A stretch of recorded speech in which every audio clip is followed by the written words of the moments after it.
بسم اللہ الرحمن الرحیم۔ السلام علیکم۔ آسمانوں اور زمین کی تخلیق کے بعد ہمیں اللہ کی ایک مخلوق کا بہت زیادہ ذکر ملتا ہے، ملائکہ، جنہیں ہم فرشتے بھی کہتے ہیں۔ ہم سے بہت پہلے پیدا کی گئی اور ہماری نظروں سے اوجھل مخلوق، لیکن ہمیں کیسے پتہ چلتا ہے کہ یہ ایگزسٹ کرتے ہیں اور ان کی موجودگی ماننا کیوں ضروری ہے؟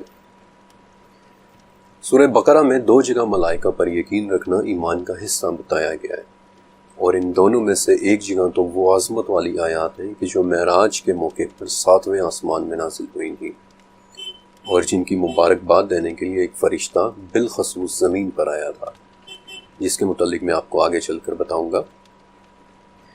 انفیکٹ سورہ نساء میں ایک جگہ تو فرشتوں پر ایمان نہ رکھنا گمراہی کے مترادف بتایا گیا ہے، اور ہمارا آج کا سفر انہی فرشتوں کے بارے میں ہے۔ وہ کون ہیں، وہ کہاں رہتے ہیں، وہ دیکھنے میں کیسے ہیں، اور وہ کیا کرتے ہیں۔ لیکن آگے بڑھنے سے پہلے میں آپ کے سامنے ایک اور سوال رکھنا چاہتا ہوں کہ آخر ہم فرشتوں کو کیوں نہیں دیکھ پاتے؟ کیا کبھی آپ نے اس بارے میں سوچا ہے؟ سورہ حاقہ کی ایک آیت ہے کہ مجھے قسم ہے اس کی جو تم دیکھتے ہو اور اس کی جو تم نہیں دیکھتے۔ ہم کیا نہیں دیکھتے؟ آخر ایسی کون سی چیزیں جو ہمیں نظر نہیں آتی؟ اب بہت سے لوگ اس بات کا جواب ایسے دیں گے کہ ہمیں ہوا نہیں نظر آتی، ہمیں خوشبو نہیں نظر آتی۔ میرے خیال میں وہ لوگ بڑا سطحی سا جواب دے رہے ہوتے ہیں۔ ان تمام چیزوں کو ہم دیکھتے نہیں ہیں، لیکن ہم ڈیٹیکٹ تو کر رہے ہیں۔ ہوا کی رفتار بھی ڈیٹیکٹ ہو رہی ہے، خوشبو کی تیزی کا احساس بھی ڈیٹیکٹ ہو جاتا ہے۔ لیکن فرشتوں کو تو چھوڑیں، آسمان ہی میں کتنی ایسی چیزیں ہیں کہ جو ہم دیکھنا تو دور بلکہ ڈیٹیکٹ بھی نہیں کر پاتے، اور میں آپ کو بتاتا ہوں کہ کیسے۔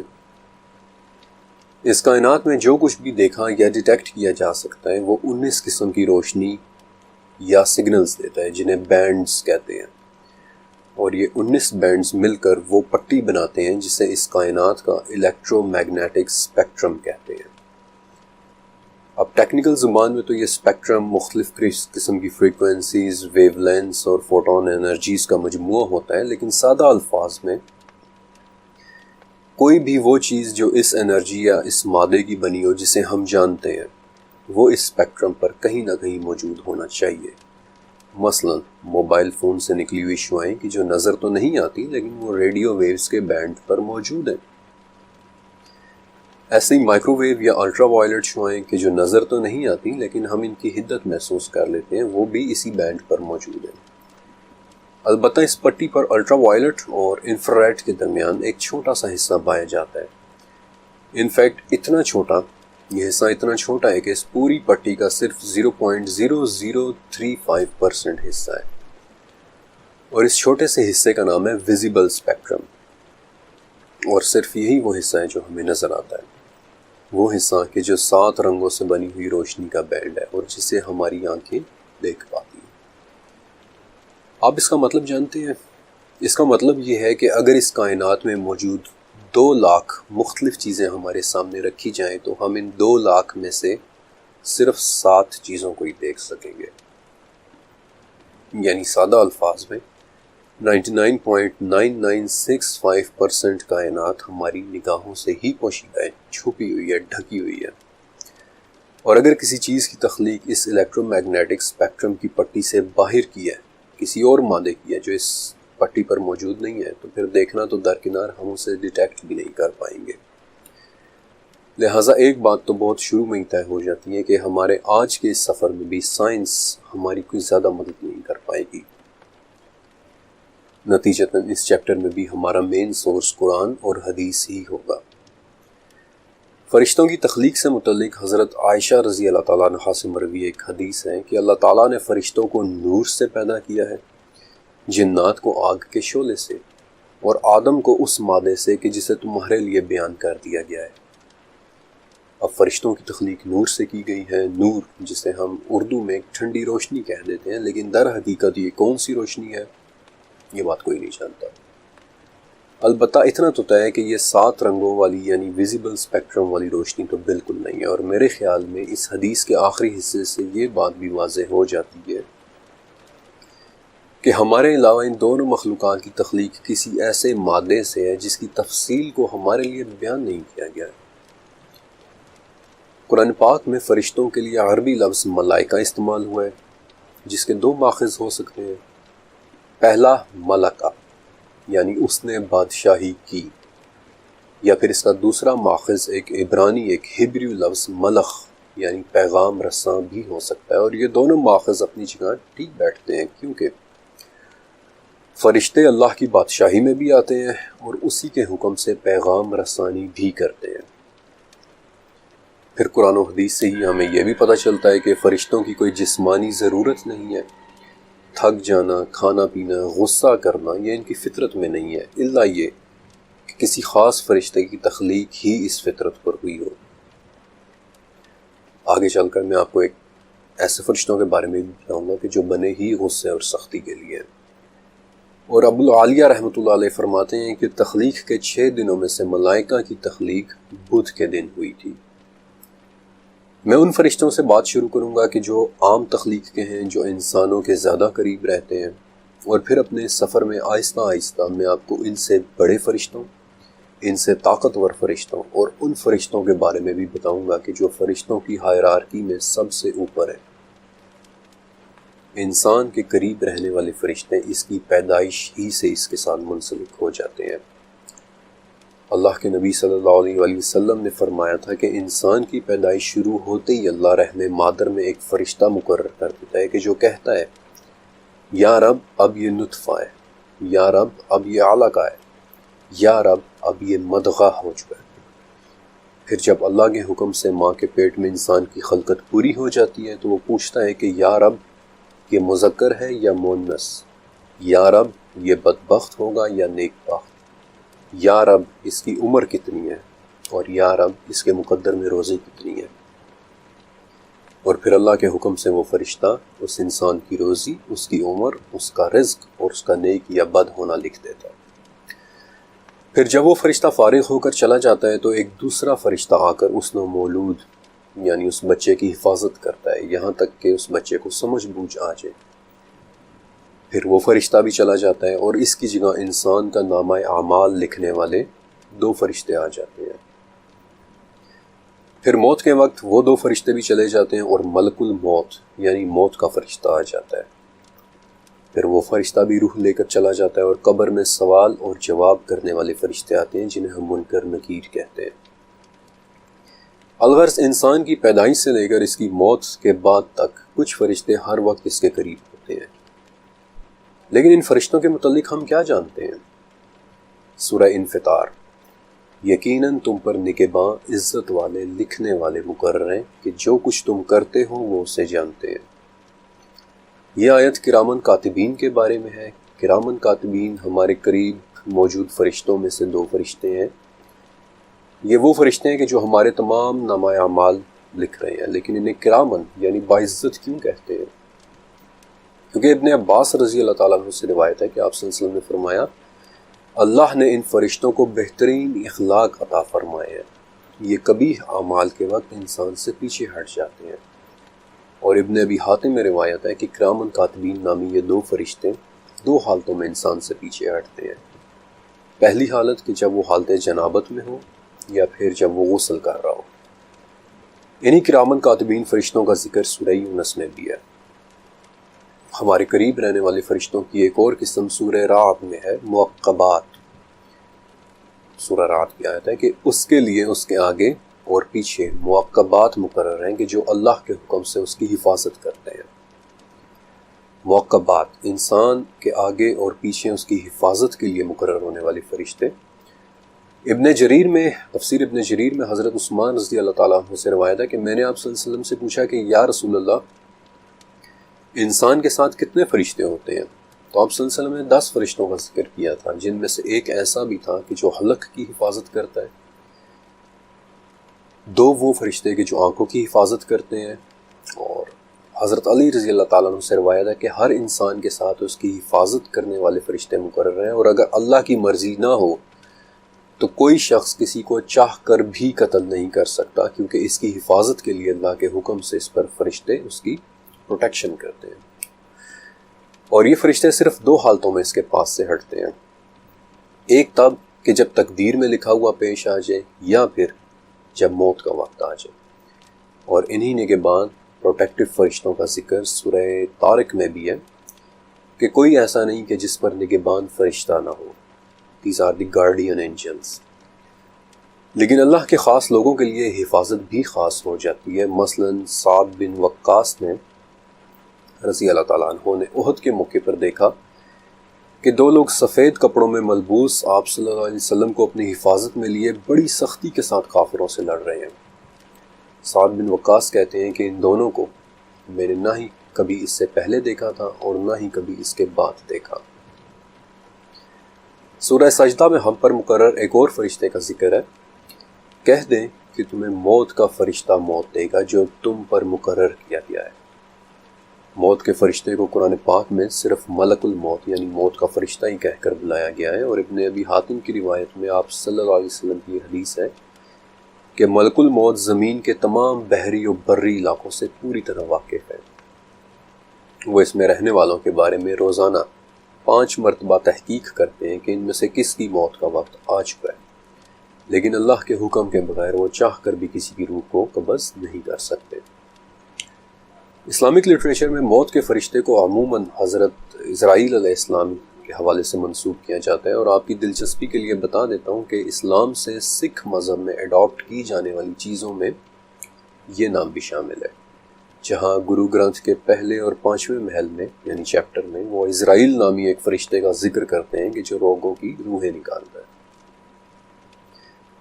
لیکن ملک الموت یعنی موت کے فرشتے کے علاوہ سورہ نازیات میں ان کے زیر حکم یعنی ملک الموت کے زیر حکم مزید 2 قسم کے فرشتوں کے متعلق موجود ہے. سورہ نازیات کی پہلی 5 آیات پڑھیے، آپ کو 5 نام نظر آئیں گے: نازیات، ناشطات، سابحات، سابقات اور مدبرات. ان میں سے نازیات وہ فرشتے ہیں کہ جو موت کے وقت جسم میں ڈوب کر سختی سے جان نکالتے ہیں، اور ناشطات وہ فرشتے ہیں کہ جو بہت نرمی اور آہستگی سے انسان کی جان نکالتے ہیں. پھر موت کے بعد قبر کے فرشتوں کا تفصیلی ذکر احادیث کی کتابوں میں ملتا ہے. مثلا نبی کریم صلی اللہ علیہ وسلم نے فرمایا کہ جب تم میں سے کسی کو دفنایا جاتا ہے تو اس کے پاس کالے رنگ اور نیلی آنکھوں والے 2 فرشتے آتے ہیں، جن میں سے ایک کو منکر اور دوسرے کو نکیر کہتے ہیں. ان فرشتوں کے حوالے سے بخاری میں بھی یہ آتا ہے کہ قبروں میں تمہاری آزمائش ایسے ہوگی کہ جیسے کان دجال کے سامنے یا پھر اس کے قریب قریب. قبر ہی کے متعلق مسند احمد میں ایک ایسے فرشتے کا ذکر ملتا ہے کہ جسے کافر کی قبر میں مسلط کیا جاتا ہے. وہ فرشتہ اندھا، گونگا اور بہرا ہوتا ہے، اور اس کے ہاتھ میں ایک ایسا گرز ہوتا ہے کہ اگر اسے کسی بڑے پہاڑ پر مارا جائے تو وہ پہاڑ مٹی مٹی ہو جائے. اب اس سے پہلے کہ میں آپ کو بڑے فرشتوں اور ان کی ڈسکرپشن کے متعلق بتاؤں، آپ کے لیے یہ جاننا ضروری ہے کہ فرشتے آخر ہیں کہاں پر. ابن ماجہ کی حدیث کے مطابق آپ صلی اللہ علیہ وسلم نے فرمایا کہ میں نے آسمان میں جو دیکھا ہے وہ تم نہیں دیکھ سکتے، اور میں نے وہاں جو سنا ہے وہ تم نہیں سن سکتے. آسمان چرچراتا ہے اور اس کا حق ہے کہ وہ چرچرائے. اس میں 4 انگلیوں کے برابر کی جگہ بھی خالی نہیں، مگر یہ کہ وہاں کوئی نہ کوئی فرشتہ اپنا ماتھا ٹکائے اللہ رب العزت کے حضور سجدہ ریز ہو. جو کچھ میں جانتا ہوں اگر تمہیں اس کا علم ہو جائے تو تم ہنسو کم اور روگے زیادہ. انفیکٹ یہی وہ حدیث شریف ہے جسے سننے کے بعد ابو ذر غفاری رضی اللہ تعالیٰ عنہ نے خوف سے کہا تھا کہ کاش میں ایک درخت ہوتا کہ جسے کاٹ دیا جاتا. لیکن کائنات کی ان بے کراں وسعتوں میں موجود فرشتے کیا کر رہے ہیں؟ کیا انہیں رب کریم کی تسبیح اور اسے سجدہ کرنے کے علاوہ بھی کچھ امور دیے گئے ہیں؟ تو اس کا جواب سورہ نحل میں ہے کہ فرشتے اپنے رب سے ڈرتے ہیں جو ان سے اوپر ہے، اور وہ کرتے ہیں جس کا انہیں حکم دیا جائے. آپ کو اس فرشتے کے متعلق یاد ہے کہ جو ماں کے پیٹ میں ہماری حفاظت کرتا تھا، یا پھر وہ فرشتہ جو ہمارے ہوش سنبھالنے تک ہماری پروٹیکشن کرتا رہا؟ اللہ کریم نے اس مخلوق کے ذمہ مختلف کام لگائے ہیں جو وہ صبح سے شام تک کرتے ہیں، یہاں تک کہ بادلوں کے گرجنے اور ہواؤں کے چلنے پر بھی. جب نبی کریم صلی اللہ علیہ وسلم کی دعوت پر طائف والوں نے ان کے ساتھ بدسلوکی کی تھی تو آپ صلی اللہ علیہ وسلم کے پاس وہ فرشتہ آیا جسے اللہ نے پہاڑوں کے امور پر فائز کیا تھا. اس فرشتے نے سلام کیا اور کہا کہ اے نبی، اگر آپ چاہیں تو میں ان لوگوں کے دونوں اطراف کے سنگلاخ پہاڑوں کو لا کر ان پر گرا دوں. ایسے ہی ابن ابی حاتم میں روایت ہے کہ نبی کریم صلی اللہ علیہ وسلم سے پہاڑوں پر معمور فرشتے نے عرض کی تھی کہ یا رسول اللہ، ہمارے پاس اللہ کا حکم اترتا ہے کہ کس جگہ کس قدر بارش برسانی ہے۔ پھر انبیاء کو کئی باتوں کی خبریں دینے کے لیے بھی فرشتوں کو بھیجا گیا۔ جب آپ صلی اللہ علیہ وسلم پر جادو ہوا تھا اور آپ کسی چیز کے متعلق خیال کرتے کہ آپ نے وہ کام کر لیا ہے، حالانکہ آپ صلی اللہ علیہ وسلم نے وہ کام نہیں کیا ہوتا تھا، تو آپ صلی اللہ علیہ وسلم نے حضرت عائشہ رضی اللہ عنہ سے کہا کہ عائشہ، جو بات میں اللہ سے پوچھ رہا تھا اس نے مجھے اس کا جواب دے دیا۔ میرے پاس 2 فرشتے آئے، ان میں سے ایک میرے سر کی طرف کھڑا ہوا اور دوسرا میرے پاؤں کی طرف، اور ان میں سے ایک نے دوسرے سے پوچھا کہ ان صاحب کی کیا بیماری ہے؟ دوسرے نے بتایا کہ ان پر جادو ہوا ہے۔ پہلے نے پوچھا کہ یہ جادو کس نے کیا ہے؟ دوسرے نے جواب دیا کہ بنی رزیق کے لبید بن عاصم نے کیا ہے۔ پھر پوچھا کہ کس چیز میں جادو کیا گیا ہے؟ جواب دیا کہ کنگھے اور سر کے بال میں، کہ جو کھجور کے خوشے میں رکھے ہوئے ہیں۔ سوال کرنے والے نے پھر پوچھا کہ یہ جادو اس وقت کہاں ہے؟ اور جواب دینے والے نے کہا کہ زروان کے کنویں میں۔ اور پھر ان فرشتوں کی خبر پر نبی کریم صلی اللہ علیہ وسلم اپنے چند اصحاب کو لے کر اس کنویں پر گئے اور اس جادو کو اس کے غلاف سمیت دفن کروا دیا۔ قرآن پاک میں فرشتوں کا دوسرے انبیاء اور غیر انبیاء کے ساتھ گفتگو اور ان تک اللہ کا پیغام پہنچانے کا بھی ذکر ہے، کیونکہ سورہ شورا کے مطابق ناممکن ہے کہ اللہ کسی بندے سے کلام کرے سوائے وحی کے، یا پردے کے پیچھے سے، یا پھر کسی فرشتے کو بھیجے۔ مثلا سورہ ہجر، فرشتے کی حضرت ابراہیم علیہ السلام کے ساتھ بات چیت۔ سورہ ہجر، فرشتے کی حضرت لوط علیہ السلام کے ساتھ بات چیت۔ سورہ آل عمران، فرشتے کا حضرت زکریا علیہ السلام کو آواز دے کر خوشخبری سنانا۔ پھر سورہ مریم، فرشتے کا حضرت مریم علیہ السلام کو عیسیٰ علیہ السلام کی خبر دینا۔ سورہ ہود، ابراہیم علیہ السلام کی بیوی سارہ علیہ السلام کو ایک بیٹے اسحاق اور ان کے بعد یعقوب کی خبر دینا۔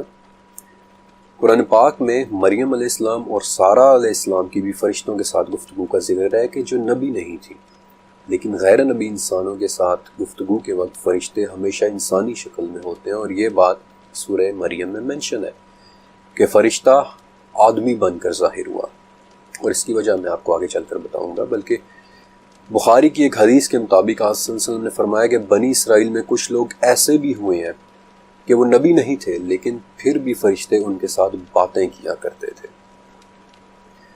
فرشتوں کا انسانوں کے گھروں میں آنے اور جانے کا ذکر کثرت سے ملتا ہے، لیکن ایک موقع ایسا ہے کہ جہاں سے یہ فرشتے فوراً پیچھے ہٹ جاتے ہیں۔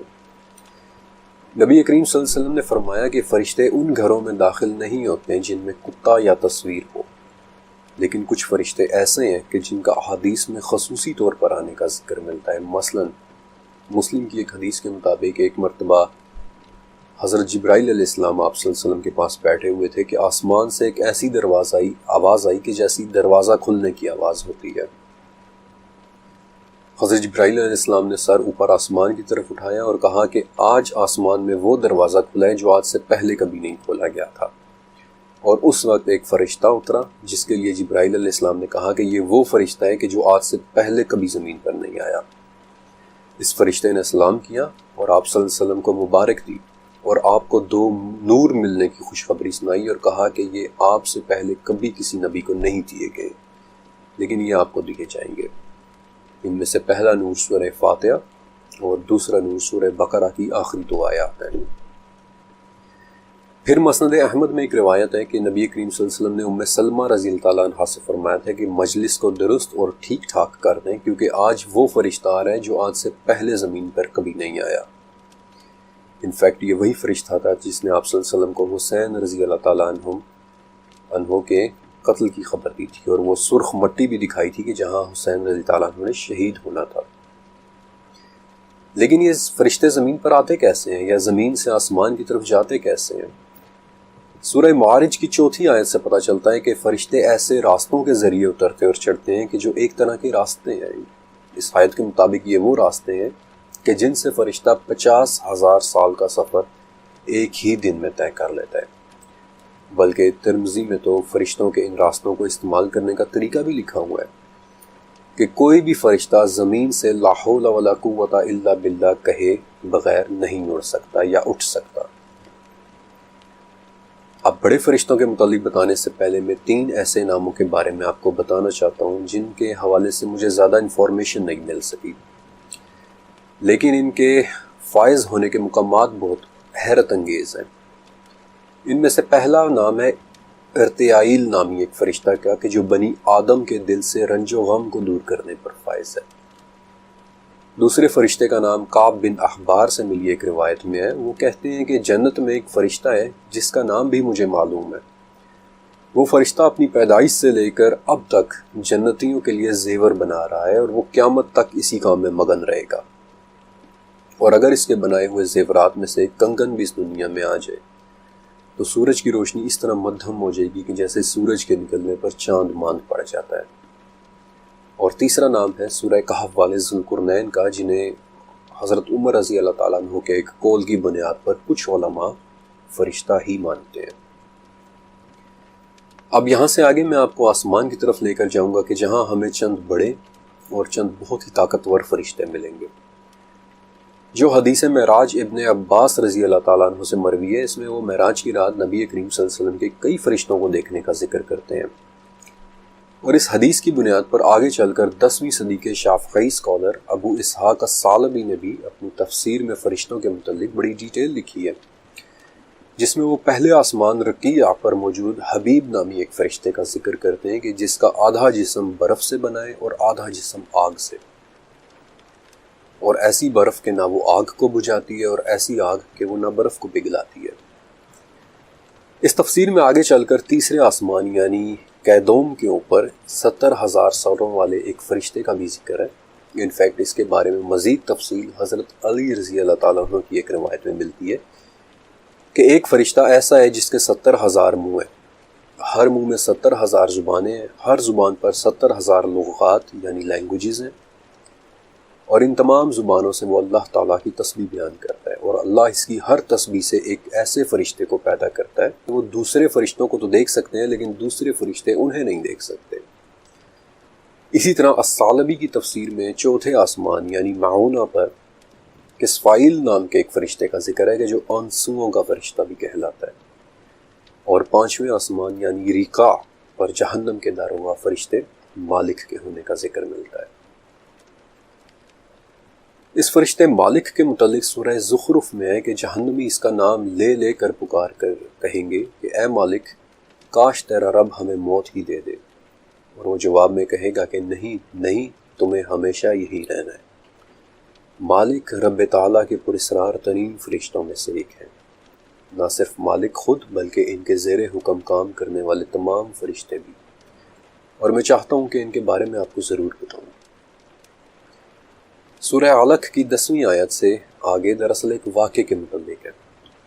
مکہ میں ایک واقعہ ہوا تھا، اور یہ واقعہ سلسلۃ الصحیحہ میں رپورٹڈ ہے کہ عمر بن حشام یعنی ابو جہل محمد صلی اللہ علیہ وسلم کو نماز پڑھنے سے روکتا تھا، اور ایک مرتبہ جب آپ صلی اللہ علیہ وسلم حرم شریف کے قریب نماز پڑھ رہے تھے اور ابو جہل وہاں سے گزرا تو وہ چلایا کہ اے محمد، کیا میں نے تجھے نماز پڑھنے سے منع نہیں کیا تھا؟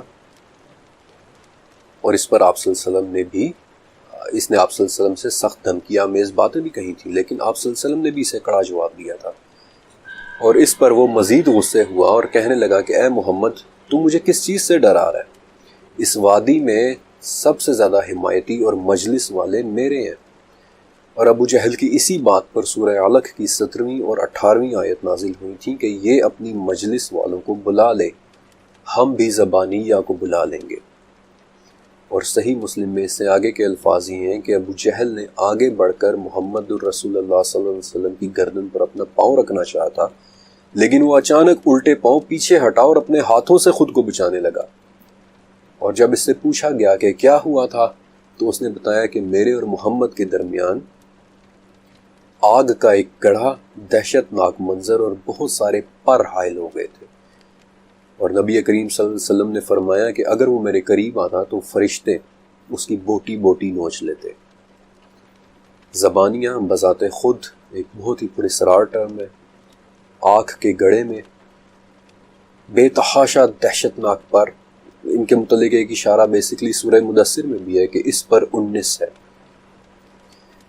سعودی عرب کی وزارت مذہبی امور نے زبانیہ کے متعلق اپنی ایک انٹرپریٹیشن یوں کی ہے کہ زبانیہ فرشتوں کے ایک گروہ کا نام ہے جس میں ان کے 19 بڑے فرشتے آتے ہیں، اور یہ کہاں معمور ہیں؟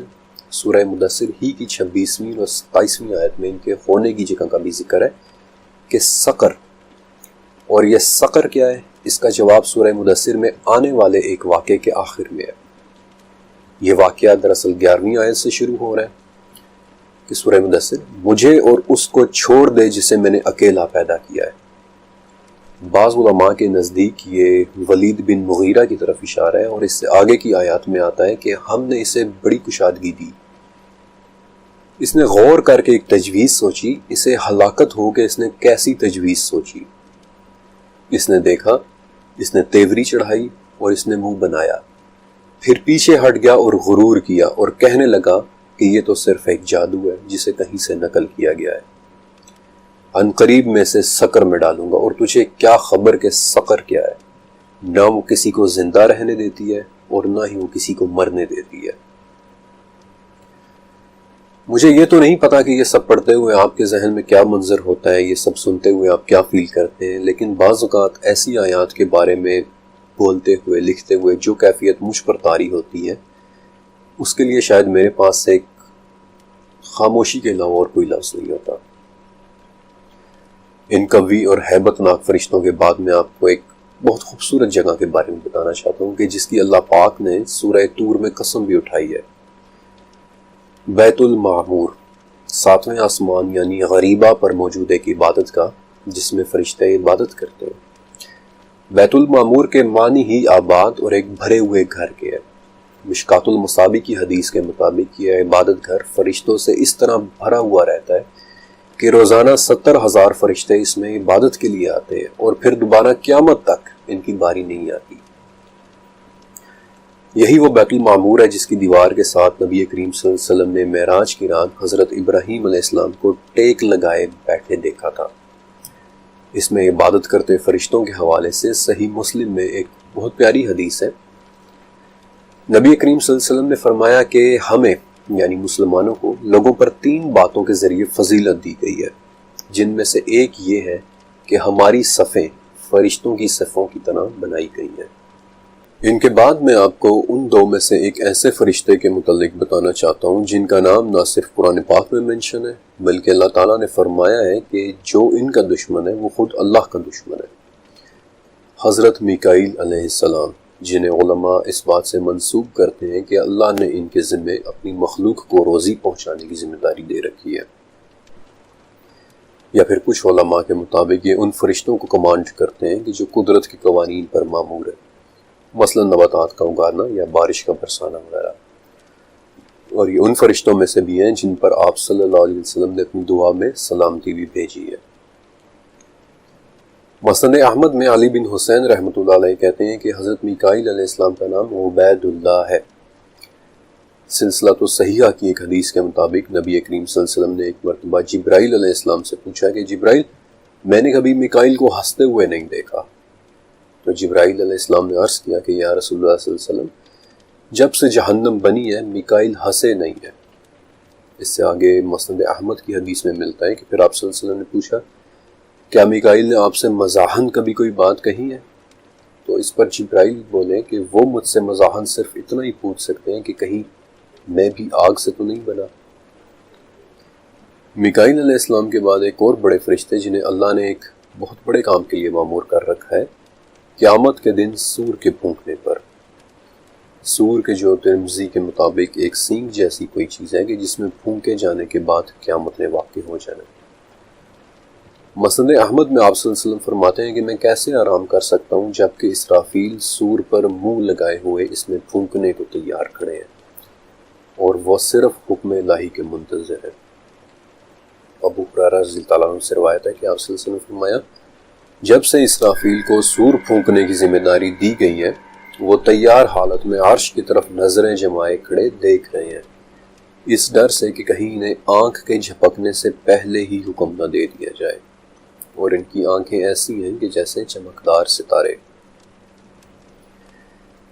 اسرافیل علیہ السلام کے بعد وہ فرشتہ کہ جن کے نام سے تقریباً سبھی مسلمان واقف ہیں، حضرت جبرائیل علیہ السلام، جن کا 4 مرتبہ قرآن پاک میں نام سے ذکر ہے، 2 مرتبہ سورہ بقرہ میں، سورہ نحل اور سورہ تحریم میں، اور 2 جگہ انہیں ایک زبردست قوت والا اور ایک امانت دار فرشتہ کہا گیا ہے، یعنی کہ سورہ نجم اور سورہ شعراء میں۔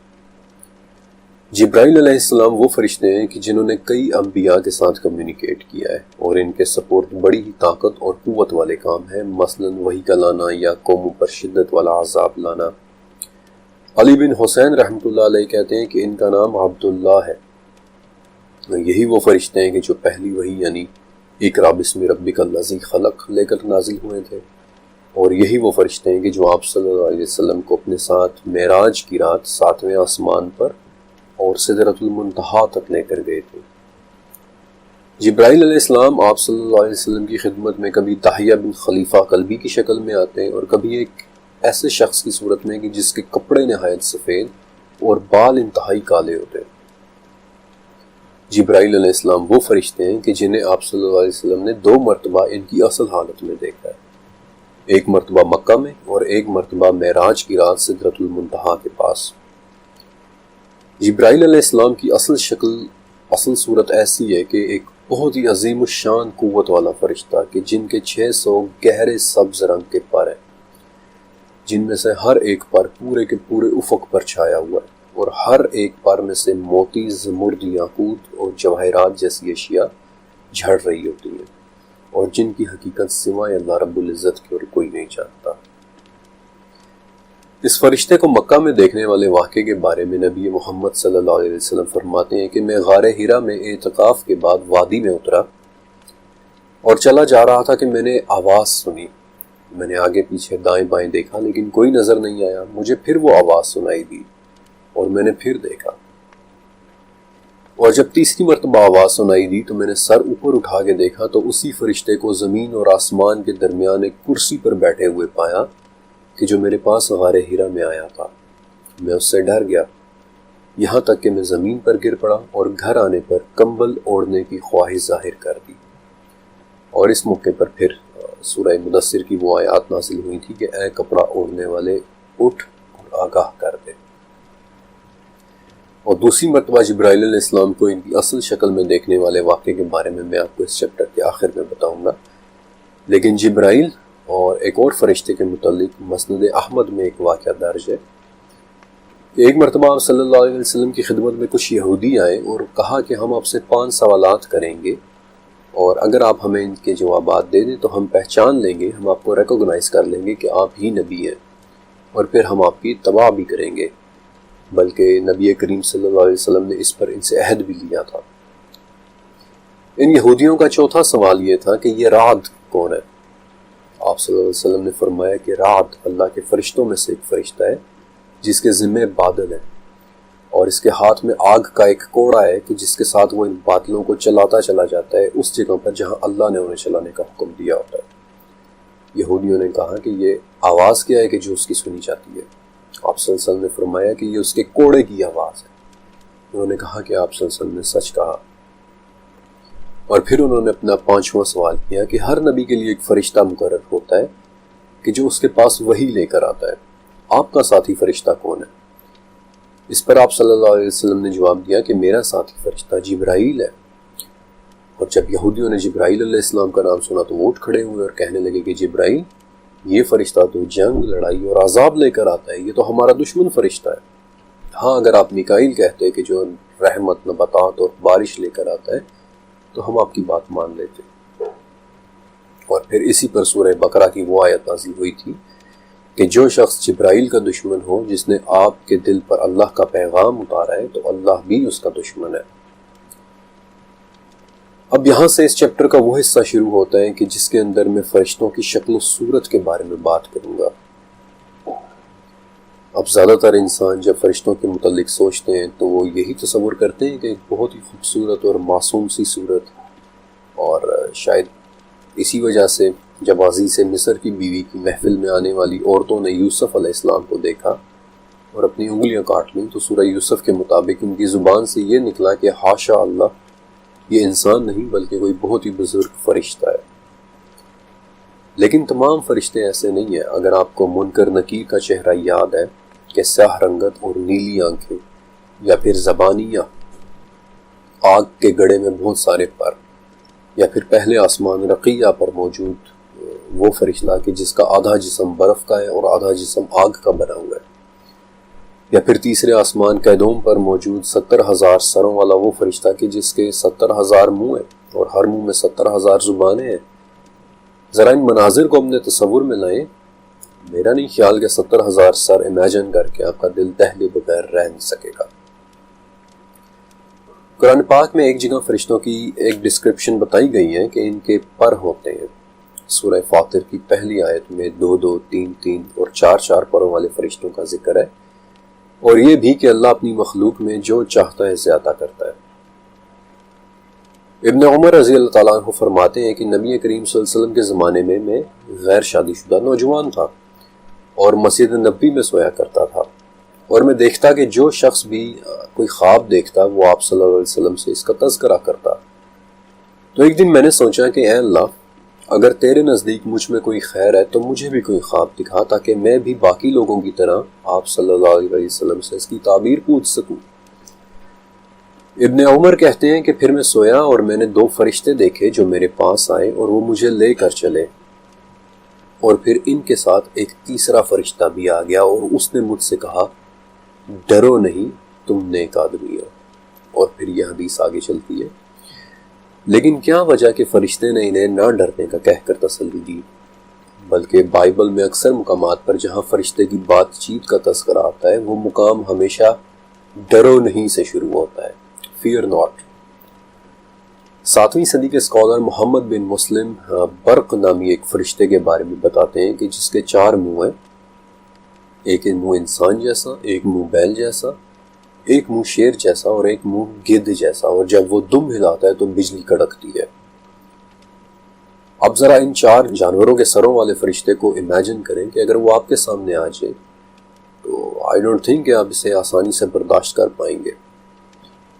انجیل میں 4 قسم کے فرشتوں کی بڑی ڈیٹیل ڈسکرپشن، تفصیلی ڈسکرپشن ملتی ہے۔ پہلی قسم ہے چربمز۔ یہ وہ فرشتے ہیں کہ جو انجیل کے مطابق ایک ہائیبرڈ قسم کی شبیہ رکھتے ہیں۔ مثلا بائبل میں ان کے 4 پر بتائے گئے ہیں، جن میں سے 2 پر ان کے جسم کو چھپاتے ہیں اور 2 پر ان کی اڑان کے لیے استعمال ہوتے ہیں۔ دوسری قسم ہے ملاکمز، کہ جو ہیبریو لفظ ملخ سے نکلا ہے، یعنی کہ پیغام لانے والے، اور بائبل کے مطابق دیکھنے میں یہ انسانوں کے سب سے زیادہ مماثلت رکھنے والے فرشتے ہیں، یعنی کہ انسان کی صورت میں آنا جانا وغیرہ۔ تیسری قسم ہے سیرافیمز، اور ان کا ذکر بک آف ایزایا میں ہے، جس کے مطابق ان کے 6 پر ہوتے ہیں، جن میں سے 2 پر تو اڑنے کے لیے استعمال ہوتے ہیں، 2 پر اپنے سر کو چھپانے کے لیے، اور 2 پر اپنے پیروں کو چھپانے کے لیے۔ اور اگر بھی آپ ترکی گئے ہو یا آپ نے ہایا صوفیہ وزٹ کیا ہو تو ہایا صوفیہ کی چھت پر بنی ہوئی تصویر دراصل سیرافیمز ہی کی ہے۔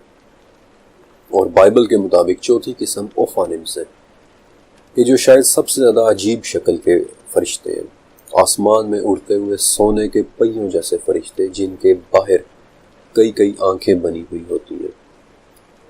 مشکات اور مسند احمد میں ایک حدیث ہے جس کی صحت میں تھوڑا شک ہے، البتہ اس میں 8 ایسے فرشتوں کا ذکر ہے کہ جو پہاڑی بکروں کی شکل میں ہے، اور جن کے کھروں اور گھٹنوں کے درمیان اتنی لمبائی ہے کہ جتنی ایک آسمان سے دوسرے آسمان کے درمیان تک کا فاصلہ۔ لیکن اس سے پہلے کہ یہ چیپٹر ختم ہو، میں آپ کو فرشتوں کی 2 ایسی اقسام کے بارے میں بتانا چاہتا ہوں جو ایک بہت ہی پراسرار آرڈر یا درجے سے تعلق رکھتے ہیں، اور ان کا ذکر سورہ غافر میں ہے۔ عرش کے اٹھانے والے اور جو ان کے آس پاس ہیں اپنے رب کی حمد کے ساتھ تسبیح بیان کرتے ہیں اور اس پر ایمان رکھتے ہیں۔ عرش کے اٹھانے والے 8 فرشتے، جن کے بارے میں جابر رضی اللہ تعالیٰ عنہ کہتے ہیں کہ مجھے اجازت دی گئی ہے کہ اللہ کے عرش کو اٹھانے والے فرشتوں میں سے ایک فرشتے کے بارے میں بتاؤں کہ اس کے کان سے لے کر اس کے کندھے تک کا فاصلہ 700 سال کا ہے۔ ابن عباس رضی اللہ تعالیٰ عنہ سے مروی ایک حدیث کا مفہوم ہے کہ جب ہمارا رب کسی کام کا فیصلہ کرتا ہے تو عرش کے اٹھانے والے فرشتے اس کی تسبیح بیان کرتے ہیں۔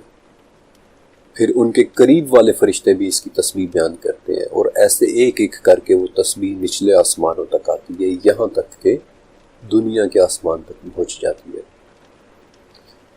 پھر عرش کے قریب والے فرشتے ان عرش اٹھانے والوں سے پوچھتے ہیں کہ ہمارے رب نے کیا فرمایا ہے، سو وہ ان کو خبر دیتے ہیں، اور پھر اوپر کے آسمان والے نچلے آسمان والوں کو خبر دیتے ہیں، اور ایسے ایک ایک کر کے آسمان سے خبر نیچے تک آتی ہے، یہاں تک کہ وہ خبر دنیا کے آسمان تک پہنچ جاتی ہے۔ اور یہ وہ جگہ ہے جہاں سے پھر جنات اس خبر کو چوری کرنے کی کوشش کرتے ہیں، اور اللہ کا یہ فیصلہ کرنا ان فرشتوں کو ایسے سنائی دیتا ہے کہ جیسے کسی صاف چکنے پتھر پر زنجیر چلانے سے آواز پیدا ہوتی ہے، اور ان فرشتوں کے دلوں پر گھبراہٹ طاری ہو جاتی ہے، اور اس سے وہ اپنے پر پھڑپڑانے لگتے ہیں۔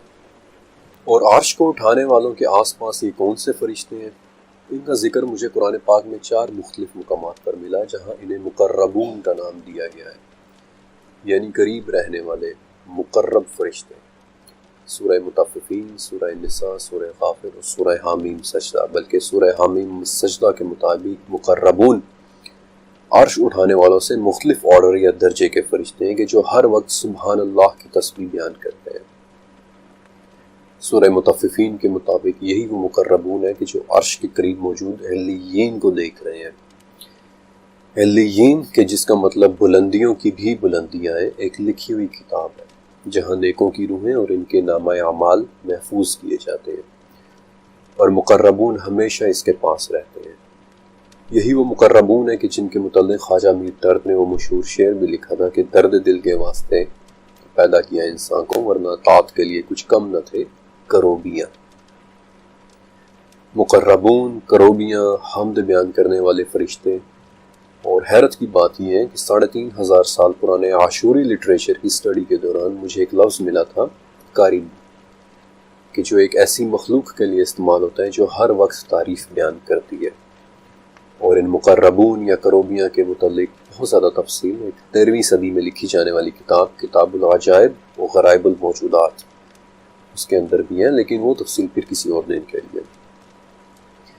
7ویں آسمان غریبہ سے لے کر عرش تک، ان دونوں کے درمیان عرش کے اٹھانے والے فرشتوں، اسرافیل اور مقربون کے علاوہ اور کون کون سے فرشتے ہیں یہ ہمارے علم سے باہر کی بات ہے، اس سے آگے کیا ہے کوئی نہیں جانتا۔ جیسے سورہ طٰہٰ کی 110ویں آیت کی تفسیر میں ہے کہ اللہ نے یہ قرآن نازل کیا، اس میں ان چیزوں کا علم ہے کہ جن سے اللہ نے اپنے بندوں کو مطلع کرنا چاہا، یعنی نشانیاں، ہدایات، اللہ کی رضامندی اور اس کی ناراضگی کے احکامات، ماضی و مستقبل کی خبریں، ورنہ ان سب کے علاوہ بھی اللہ کی وہ مقدس صفات ہیں جنہیں نہ کوئی نبی جانتا ہے اور نہ ہی کوئی فرشتہ، الا یہ کہ اللہ تعالیٰ خود سے انہیں معلوم کروا دے۔ فرشتے حقیقت میں دیکھنے میں کیسے ہیں؟ سچ کہوں تو شاید انسان اس کے لیے تیار نہیں ہے، ریڈی نہیں ہے۔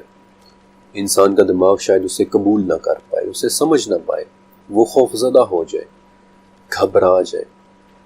فرشتے رب ذوالجلال کی طاقتور ترین مخلوقات میں سے ایک ہیں جنہیں سائنس کبھی سمجھ ہی نہیں سکتی، اور اسی لیے فرشتوں پر مبنی اس پورے چیپٹر میں سائنس کے ریفرنسز مجھے بے بس نظر آئے۔ لیکن جاتے جاتے میں آپ کو ایک سائنٹیفک نقطۂ نظر ضرور دینا چاہتا ہوں کہ 1964 میں بیورکان کانفرنس کے دوران ایک رشین سائنٹسٹ نکولائی کرداشیو نے ایک بڑا دلچسپ پیمانہ پیش کیا تھا، ایک تھیوری پیش کی تھی، انسان کی اہلیت اور اگر کائنات کے اندر انسان کے مقابلے میں کوئی اور مخلوق موجود ہے تو اس کی اہلیت کا پیمانہ، اسے کرداشیو اسکیل کہتے ہیں۔ اس پیمانے کے مطابق اگر کائنات میں انسان کے علاوہ بھی کوئی مخلوق موجود ہے تو کامن سینس کی بات ہے کہ یا تو وہ انسان سے کم ایڈوانسڈ ہوگی، یعنی بالکل بیسک قسم کی زندگی، یا پھر انسان سے زیادہ ایڈوانسڈ ہوگی۔ اور اگر وہ مخلوق انسان سے زیادہ ایڈوانسڈ ہوئی تو نکولائی کرداشیو کے حساب سے وہ 3 اقسام کی ہو سکتی ہے۔ پہلی قسم کہ وہ اپنے سیارے کی ساری انرجی کا استعمال کرنا جانتی ہوگی، اگر ایسا ہے تو وہ ٹائپ 1 مخلوق ہوگی، اور اس حساب سے دیکھا جائے تو انسان پورا ٹائپ 1 مخلوق بھی نہیں ہے، کیونکہ ابھی تک ہم اپنی زمین کی پوری انرجی استعمال کرنے سے صدیوں دور ہیں۔ دوسری قسم کہ وہ اپنے سیارے کے علاوہ اپنے سورج کی انرجی کا بھی استعمال کرنا جانتی ہوگی، اور اسے نکولائی نے ٹائپ 2 مخلوق کا نام دیا تھا۔ اور تیسری قسم وہ ہوگی کہ جو نہ صرف اپنی زمین بلکہ اپنے سورج بلکہ اپنی پوری کہکشاں کی انرجی کو استعمال کرنا اور اسے کنٹرول کرنا جانتی ہوگی، اور وہ ٹائپ 3 مخلوق ہوگی۔ اور اس مخلوق کے استعمال میں اپنی کہکشاں کے تمام بلیک ہولز، وائٹ ہولز اور ورم ہولز بھی ہوں گے، اور ہمارے یعنی انسان کے ساتھ ان کی ٹیکنالوجی کی مثال ایسی ہوگی کہ جب ہم یعنی انسان کسی دور دراز کے سیارے پر کوئی سگنل بھیجنا چاہیں تو ہمیں اس کام میں کئی ہفتے لگ جاتے ہیں، لیکن اگر یہی کام ٹائپ 3 کی مخلوق کرے تو وہ صرف اور صرف اسے 3 سیکنڈز میں کر لے گی۔ اب چونکہ نکولائی کرداشیو کے نزدیک اس سے زیادہ ایڈوانسڈ مخلوق ممکن نہیں تھی، اس لیے اس نے ٹائپ 3 سے اوپر اپنی تھیوری پیش بھی نہیں کی، لیکن آج اس پیمانے میں مزید 2 اضافے ہو چکے ہیں۔ ایک ٹائپ 4 مخلوق بھی ہو سکتی ہے کہ وہ مخلوق جو نہ صرف اپنی کہکشاں اور اس کے ورم ہولز یعنی دروازوں یا شارٹ کٹس کو استعمال کرنا جانتی ہوگی، بلکہ ٹائپ 4 مخلوق اس پوری کائنات کے ورم ہولز کا استعمال کرنا جانتی ہوگی۔ اور پھر اس سے اوپر ایک اور ٹائپ ہے، ٹائپ 5 مخلوق، کہ جو نہ صرف اس کائنات بلکہ اس کائنات کی پرے کی کائناتوں تک بھی رسائی رکھتی ہوگی، وہاں کی حقیقتوں تک بھی رسائی رکھتی ہوگی۔ اب میرا آپ سے ایک سوال ہے کہ میں نے آج آپ کو بہت سے فرشتوں اور اللہ کی طرف سے انہیں دی گئی صلاحیتوں کے متعلق بتایا، وہ فرشتے جو آسمانوں کے دروازے کھول کھول کر نبی کریم صلی اللہ علیہ وسلم کے پاس قرآن کی آیات کی مبارک باتیں لے کر آیا کرتے تھے، وہ فرشتے جو اللہ کے حکم سے محمد رسول اللہ صلی اللہ علیہ وسلم کو راتوں رات مسجد حرام سے مسجد اقصیٰ اور پھر مسجد اقصیٰ سے پہلے آسمان رقیہ کے دروازوں تک، اور وہاں سے پھر دوسرے آسمان آسفلون تک، وہاں سے پھر تیسرے آسمان کیدوم تک، حالانکہ یہ تمام آسمان ایک دوسرے کے مقابلے میں صحراؤں کے اندر پڑی ہوئی انگوٹھیوں کی طرح ہیں، یہاں تک کہ 7ویں آسمان غریبہ کے دروازوں پر دروازے کھلواتے لے کر چلے گئے۔ کیا آپ اللہ کی اس بے پناہ طاقتور مخلوق کو کسی کرداشیو اسکیل یا پھر کسی ہماری معمولی سی سمجھ کے مطابق بنائے گئے کسی الیکٹرو میگنیٹک اسپیکٹرم پر ڈھونڈنے کی کوشش کر سکتے ہیں؟ ان مائی پرسنل اوپینین کہ یہ بات سوچتے ہوئے بھی شرمندگی ہو جائے۔ ہمارا دماغ فرشتوں کو دیکھنا کیلکولیٹ کر ہی نہیں پائے گا، بلکہ فرشتے تو بہت دور کی بات ہے۔ میں آپ کو ایک ریئل لائف ایگزامپل دیتا ہوں۔ اینتھروپولوجی یعنی انسان کی اسٹڈی کا ایک کانسیپٹ ہے فرسٹ کانٹیکٹ، یعنی کیا ہوگا جب 2 مختلف جاندار اس طرح سے ملے کہ انہیں پہلے سے ایک دوسرے کی موجودگی کا پتہ نہ ہو۔ اب میں آپ کو ایک صرف چھوٹی سی مثال دوں گا، ایک ریئل لائف ایگزامپل کہ 1930 میں پاپوا نیو گینی کے لوگوں نے جب پہلی مرتبہ ایک سفید فام مسافر مچ لیے کو دیکھا تھا تو وہ اتنا گھبرا گئے تھے کہ سب سے پہلے وہ اس کے جسم کو رگڑ رگڑ کر اس کی جلد کی سفیدی اتارنے لگ گئے تھے۔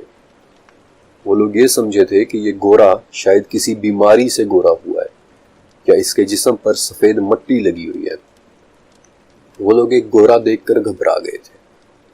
انسان بڑا ہی کمزور دل ہے، یہ فرشتوں جیسی قوت والی اور رعبدار مخلوق کو دیکھنا برداشت ہی نہیں کر پائے گا۔